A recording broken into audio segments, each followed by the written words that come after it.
what you have is there's two participants in the experiment. There's a chimp, an adult chimp, and a 4-year-old girl. Of course, this was replicated with lots of individuals. So I'm just using this for the purposes of narrative, right? And you have this box, right? And you have the adult come in, and first of all, you show the chimp. The box has all these buttons and levers, and the human does this very complicated pattern of pushing buttons and levers. And at the end, a candy comes out, and he eats it. And what's really fascinating is the chimp watches once and then replicates the pattern and gets the chocolate or whatever, the candy. And you go, wow, that's impressive. And there's some evidence that their working memory attention is stronger than ours, because we sacrifice a lot for language. And then you bring in the 4-year-old girl, and you sort of, I picture myself as cheering. I've got a little human flag, go human, right?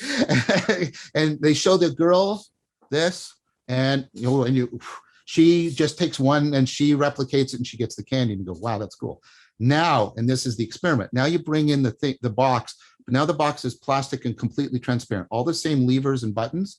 You bring the chimp in, the human adult goes through all of this, and it's clear that the only thing that releases the candy is the last action. All the other actions do nothing.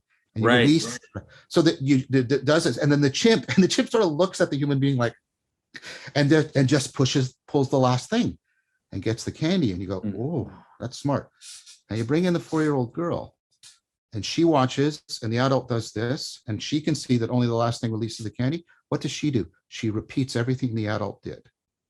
And you go, oh, are 4-year-olds stupider than chimps? And then you realize, no. The human is playing the long game. The girl is thinking, obviously she's not, she's thinking, this adult probably sees things I cannot yet see. This adult probably knows things that I do not yet know.